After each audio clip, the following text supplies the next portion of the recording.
Oh my goodness. Year 16, if we're not together and we regret not doing what was necessary to make our marriage last, what is one thing you would have done differently to make sure that our marriage lasted? Honestly, I feel like it would probably be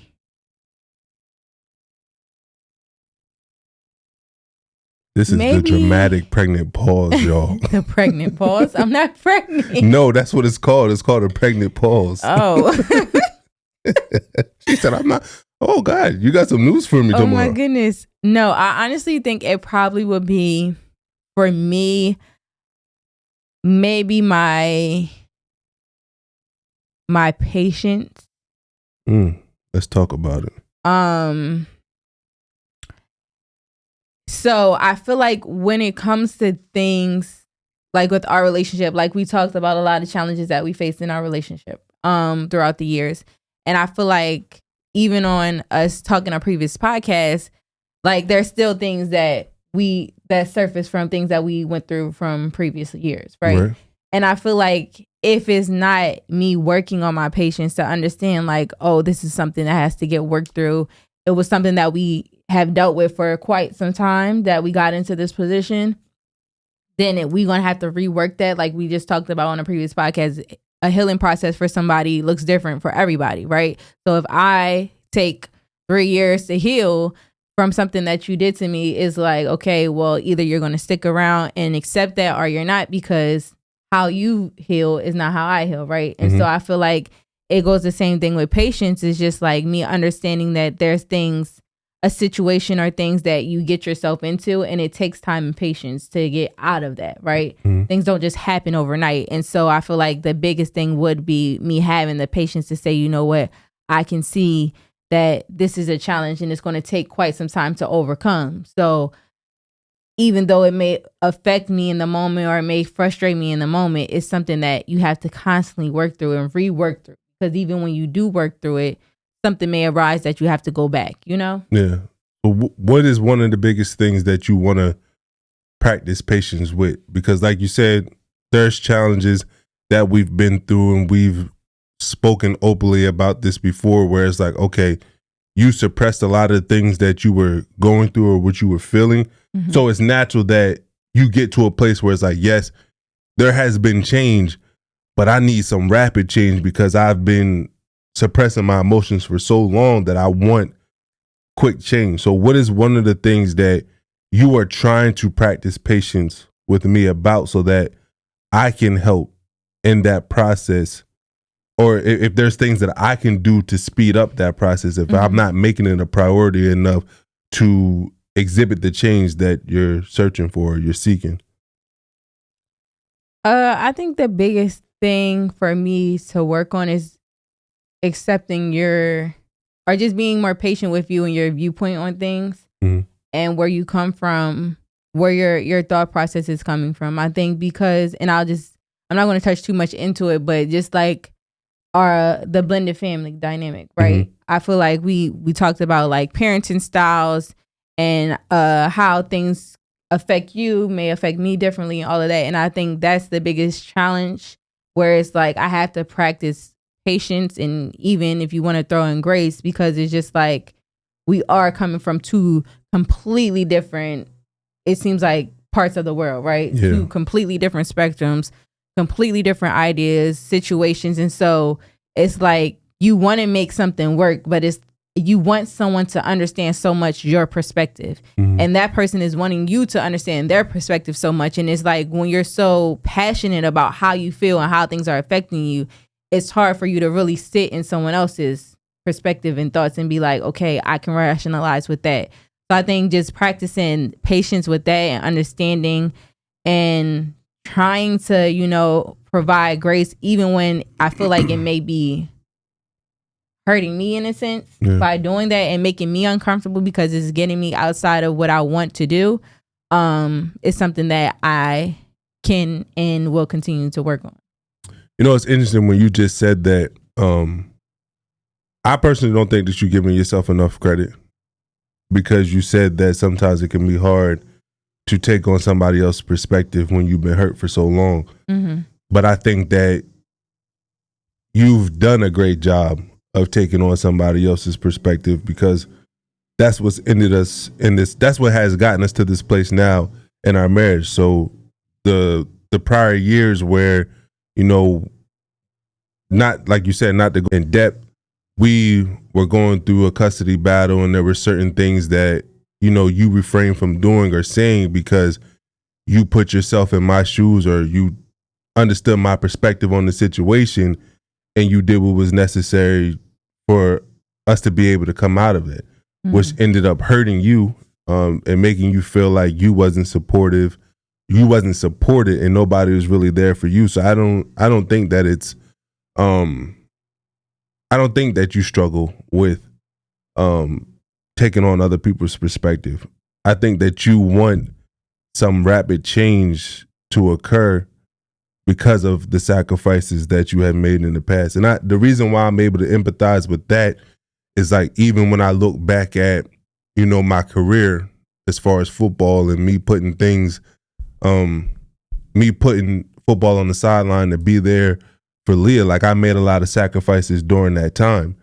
So when we were out of the woods with that, it's like I felt like my life was on pause for so long that I wanted rapid results when I got back to doing whatever I was doing, whether it was back to playing football or whether it was walking away from football and building a career outside of it.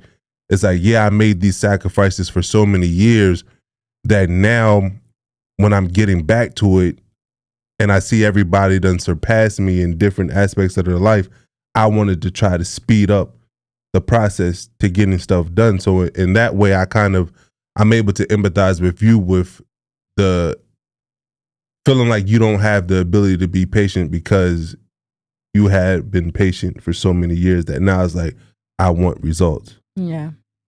Well, I appreciate that. I feel like we're in a counseling. You guys, I mean, I think that sometimes open and honest. It never really hit me like that until I just listened to you talk. And I think sometimes when we have these podcasts, like, yeah, we do this. Podcast has to be entertaining. It has to be informative. But sometimes there's certain breakthroughs that I get on this podcast because we're able to just pause. Like, because being a parent, running a business is a lot. Yeah. A lot of stuff is going on. But when we take out this hour or so to do this podcast, we're able to just pause. And just talking. And when you was just sharing, that was the first time that hit me. It was like, you can understand her impatience because you have been impatient in areas of your life in which you had to help me get right from. So you should be able to understand what she's experiencing right now. And that would be one of the biggest things. If there was any challenge that I thought could result in us getting a divorce, it would be the blended family dynamic. Because there's not a lot of things that's like, man, why she got to do this? Why she got to be like this? There's not a lot of things that make me feel like I have low marital satisfaction. The blended family dynamic is one of the biggest challenges that we have, and a lot of our issues really stem from. And, you know, just from me doing the research, 'cause I feel like as a husband, that when you take on that role of leadership, it's just like any other type of leadership role you have. If you're talking about in a company or something, you have to be able to learn so that you can lead your people in the right way. And I feel like as a husband, you have to constantly learn. You have to be a student of life so that when you make certain decisions for your family or with your family, they can trust what you're doing.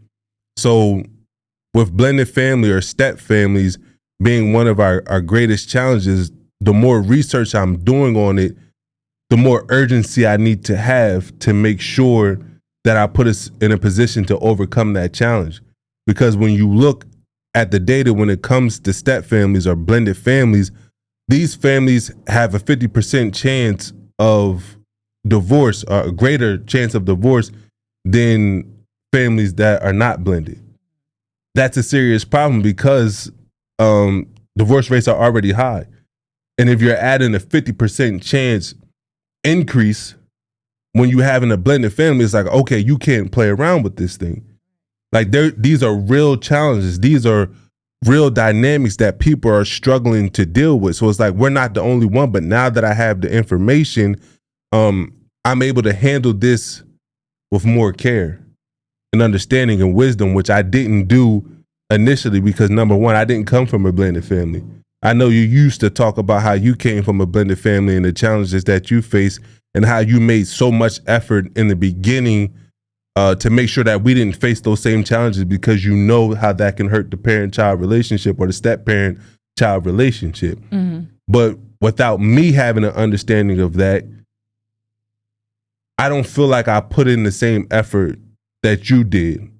Mine was like, oh, the relationship started off good.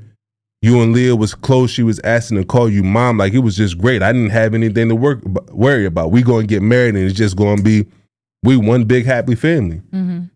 But I didn't know the challenges that we were going to face. And because I didn't know that, it had a huge impact on our marriage.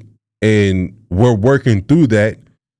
We're making a lot of strides, but I think there's still a lot of room to grow.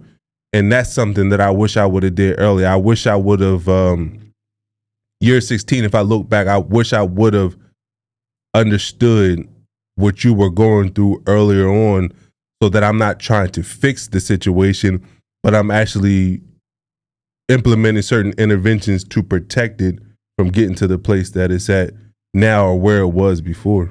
Yeah. I think it's big, and to talk about it like in this, I guess, this realm of saying like what will happen in the future, right? Yeah. As opposed to what we're experiencing right now in the present is very like eye-opening, right?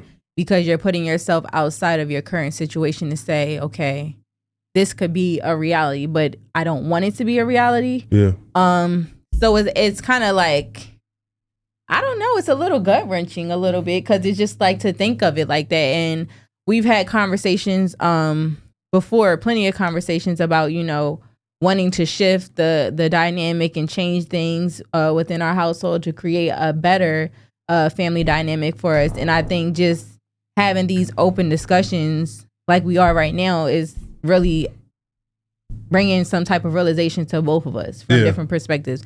And I think that's really important for a lot of people to do, because when you sit down and you have more in-depth conversations and you look at it like, okay, outside of what you're just seeing for yourself, and you can really hear your partner, you can say, okay, well, I understand this now, like how you just said, and this is not where I want to be in year 10, year 16, year 20. This is not what I foresee for myself or for our relationship. And so I think that's important of this conversation when you even talked about it. I'm discussing it because I'm like, what? Year 16? What do you mean? Like, what are you talking about? Yeah. But I think it was very eye-opening to have a conversation like this because you want to be able to hear the harsh reality. Yeah. I think a lot of people are scared of that. Yeah. They want to act like their relationship or their marriage is good. They want to sweep things under the rug and just think that it's going to disappear. But it's not really the case. And if we're not taking out the time, like I said, to do some mental contrast and like, yes, this is our goal. Our goal is to be married for a lifetime. But what are some of the challenges that we're going to face? Right. Okay, we know that year 7, there's a dip in marriage satisfaction. There's a correlation between year 7 and year 16. A lot of people don't make it over year 7. But if you do, you'll see another dip in year 16. And then most people don't make it to year 25. Right. In a marriage. So I think it's important for you and your partner to sit down and be like, all right, how can we separate the emotional charge that we will get in a moment from discussing this topic? So let's just, I'm not going to come at you for what you're doing right now, but let's just say we're fast forwarding to year 16. What is something that you wish? Like, notice I didn't say this is what I wish you would have did differently so that me and you were able to work.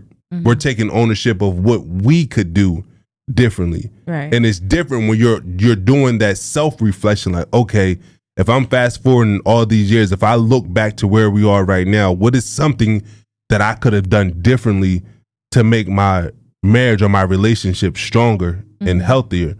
So then now that we have an understanding, so now I understand where you're coming from, you understand where I'm coming from, we can actually take steps to overcome those challenges. So at year 16, we look back and like, man, I'm glad we had that conversation year 7 because look at where we're at right now. Yeah. This is not like a struggle marriage. This is a marriage that we're happy to be in. this is a strong, healthy marriage, and look what we've been able to raise. Yeah. With her. And I think when you have this conversation as well, because it's like, not like we're like forcing you guys that y'all have to do it. You better do it right now.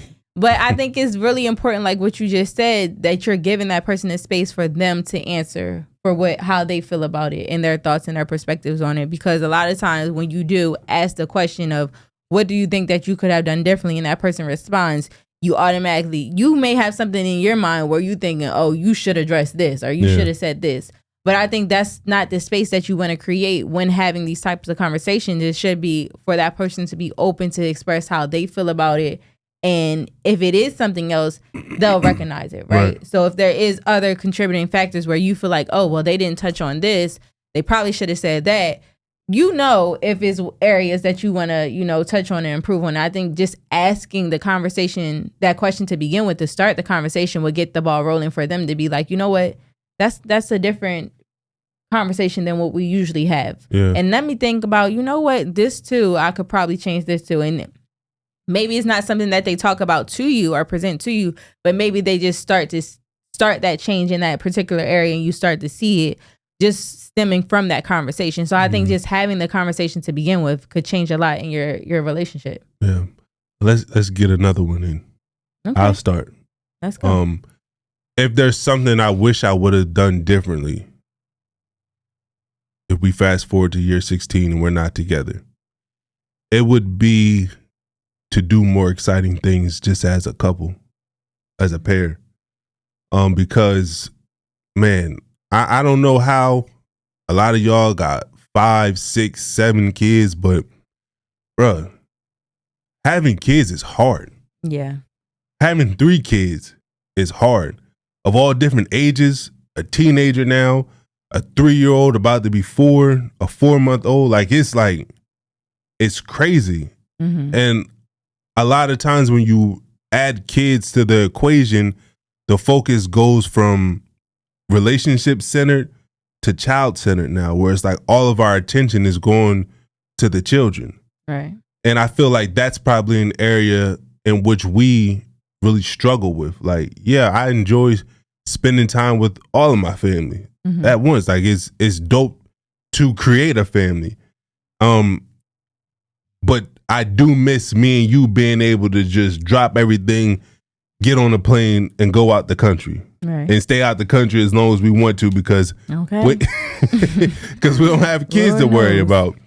But now that, we have 3 kids and they're into stuff, they're in the school, they're into extracurricular activities, we're trying to run a business, it's like we don't get a lot of alone time where we can just travel and explore the world together and create exciting memories, or even just having some type of exciting hobby that we do together. Because when you look at it, that year 7 itch, it says one of the reasons for marital dissatisfaction is just boredom. You're not really doing anything novel or new. But couples who do exciting and new activities together, that excitement that they get from the activity that they're doing, they can attribute to the relationship. So yes, this activity is exciting, but I'm having an exciting time with my partner, so our marriage is exciting. So one of the things that I want us to work on, if we're doing some mental contrasting, is just being able to do more exciting activities one-on-one together. Yeah. That's a good one. I feel like from you saying that, and I was thinking about this, you guys, because we usually talk about, of course, our podcast episodes before we record, right? And so I was thinking about something, but then as you said something completely different crossed my mind. And I feel like the biggest thing that I would have wanted to change. Man, you speaking so far away from your microphone right now. I'm sorry, guys. I feel like the biggest thing that I would have wanted to change is like loving harder, right? And like sometimes, when you see, now that we might be sharing a lot of information, but we keeping it real because this is what we do, right?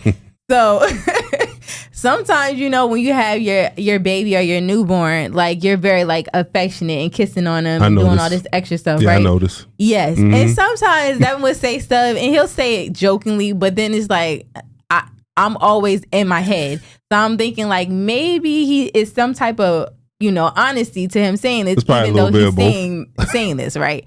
And so I think the last time it had happened, like I it kind of hit me differently because I thought about something that happened. So it was a long time ago, when I was still like a kid living with my parents or whatever. Like I had this like tension relationship with my brother. Like I was the older sibling. I was like the parenting sibling, like, oh, getting y'all in order. And we not that much age difference apart. It's like 3 years or whatever. So I remember we were always going at it, always fighting, always bickering. And one night I had a dream about him, like he either got lost or something happened where he like was like passed or something, right? And but it was a joke. And in the dream, I don't know if it was like what it was, but it was to like wake me up to realize like, okay, you doing all of this extraness with him and y'all fighting on all of this, and he could be going in like a moment and not be here. And I remember I woke up from that dream and I was bawling. I was crying. I was hysterical. And I ran into the room with my brother and he was asleep. And I'm just like hugging him and kissing him. I'm like, I'm sorry. And he's like, yo, what are you doing? Like, what's going on? And like afterwards, I had told him, we had a conversation about it. But like in that moment when you had said something, I immediately thought of that, because it's just like, how many times whereas you have the opportunity to love somebody that you have close to you right then and there and love them hard and show them how much you care about them. And then the moment where they're no longer here, unfortunately, because we're not going to always be here, and you don't have that opportunity, you sit back and you think like, dang, I wish I would have did this more. I wish I would have did that more. And I don't want to ever experience that in my relationship. Like, I don't want to think, if God forbid that you're not here, that, dang, I should have loved my husband harder. Or I didn't have the opportunity to do this enough with him and really enjoy those moments. Because I feel like you said, the memories that you create with your partner, the intentional memories that you create last a lifetime. Right. And most people, like when we're listening to other couples and they're talking, you don't remember all the arguments, right? You don't remember all the bad times, the little petty things, the bickering back and forth, but you remember those memories that y'all create, that y'all were happy memories, where y'all enjoyed each other company, and that y'all went out, like you said, went out the country and had y'all first vacation, or y'all had an experience of welcoming your child into the world. Y'all remember those happy memories and how y'all loved on each other. And I want to make sure that I'm very intentional with loving on you hard. It might sound kind of crazy, but no, like, I love the sound of that. Like, no, like really loving like every day, because you never know when it's the last moment that you're going to spend with your partner, with your loved ones. And I think that's something that I will really be like, you know what, I can do a lot better. So what does loving me hard look like? So that I can see, like, let's just say that you are saying you're putting in the effort to love me hard.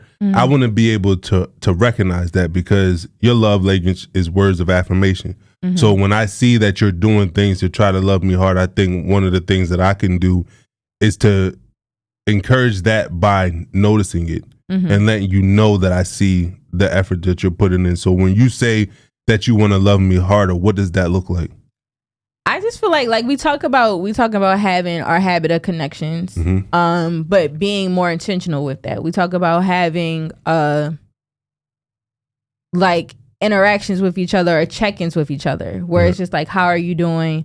Mental check-ins in your relationship, emotional check-ins, doing more of that, being like more, you know, some people may not like it, but just being more like affectionate and loving, like every day, making sure that you're intentional. Like we talked about when we wake up or if we go to sleep, hugging and kissing each other, but just that times 1,000. Like, you know, the usual what we do, but like magnify it, because it's like I said, I just don't want to feel like, oh, if I don't have this opportunity ever again in life, that I regretted it. Like, I want to say that, oh, I loved my husband to full capacity. Like, y'all may be looking like, dang, like, why you all up on him? Why you always checking on him? Why you always doing this? But like, I want it to be like, I know that I did everything I could to love him properly, and that he loved me properly. Do you think that in a marriage, because you know that's the sad reality, is that we don't own people in our lives, we can only experience them. Like, and we never know how long we'll be able to experience them or experience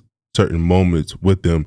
Do you think that it's possible to feel like when your spouse has passed that you love them, you've given them all the love that you possibly and give and be okay with that? Do you think that that's possible to do? Or do you feel like everybody will always feel like they could have done more? I feel like you could have done more when you don't live up to a certain, like, you don't live up to it. Like, I feel like we can always do more in life, of course, but when you know that you're exhausting all of yourself to your relationship or to whatever it is that you're doing, you like, okay, I know that, yeah, you have a sense of peace. And I can say that, for example, because I only lost one person that was really close to me in life, was my grandma. And I reflected on that because I knew that in those moments I felt like I could have done more, right? I loved her so much and I wanted to, you know, help her and take away the pain that she was going through. And it was things that I was doing in the months leading up to her passing that I felt like I was just trying to really like change the dynamic of, or the trajectory of where her life was going, right? Yeah. But I sat back and I looked and I thought like I could have done way more. And I don't want to feel like that ever again. And it's hard to do because I know like in life we have the hustle and bustle of, you know, you're trying to live your life. You're trying to, like you said, work and maintain children and build a family and build a business and still worry about yourself as well, your mental health and things that you're going through personally. But when you have those people around you that you love, you got to love them hard because like you said, we never know what tomorrow will bring. And I don't want to ever feel that with you. Yeah. Or I don't want to feel it in general with anyone that I love, but I definitely don't want to feel it with you where it's like, God forbid, anything was to happen. Like, I'm like, I could have done more, you know? As you were saying, it's like words just started to come to me. And it was purposeful love promotes peaceful grief. Like we're going to grieve at some point. But how you love somebody determines what kind of grief that is. You can have peaceful grief where it's like, man, I lost somebody that I really love, but I know that they know how much I love them. We spent time creating memories together. We did this, that, and the third together. And there's people who go through a grief that's chaotic, where it's like, man, I wish I would have done more with this person. I wonder if they knew how much I love them. Or I just had this crazy argument with them before they left the house. But when you're actually purposefully loving somebody, when you're pouring into them, when you're creating as many positive moments with them as possible, there's a sense of peace that comes over you when you lose somebody, when you have the understanding that nothing in life is permanent. Right? So when you have that understanding that nothing in life is permanent, we're going to lose people that we love at some point. You love with purpose. Then I think that you have a sense of peace when you're going through that grieving process. So that's something I want to do more with you as well, because I think two have to play that game. Whereas like, I want to show up for you and love you more now because you already know. I mean, this is probably the first time I said it publicly, but what Leah went through with her battle with cancer, I think about death a lot. Like, I think it's abnormal. I don't think that people think about death the amount that I do because my experience, like I just feel like when I should leave the house that something bad can happen to her, that she can get into an accident. I'm going to get an unexpected phone call that something happened to you. Or when Leah go to school, maybe something's going to happen to her at school. Or if Arya gets sick, like these thoughts is like crazy. Like the PTSD that I have from Leah's battle with cancer just has me really thinking about death way more than I actually want to. But like I said, I think one of the things that can help me with that, obviously, is going to therapy and getting help with that. But loving people purposefully to make me know that I gave everything that I have to those relationships. So even if we had more time together, there's not more things I could have done with you because I done did it all. Right. I think that's something that people struggle with is if we only had more time, we would have been able to do this. I want to be like, even with my own personal life, when I die, I don't want to wish I had more time to fulfill my purpose here on this earth. I want to feel like, man, I completed the mission. I did what I needed to do here on earth, so I'm good with if my time ends. Or if somebody that I love is about to pass away or they pass away, I want to be like, man, yeah, I would have loved more time with them, but I did everything that I possibly could in the time that I did have with them, so I don't feel like I missed out on anything. Yeah. So no, I think that was dope to hear you say that, because it gave me a lot of stuff to reflect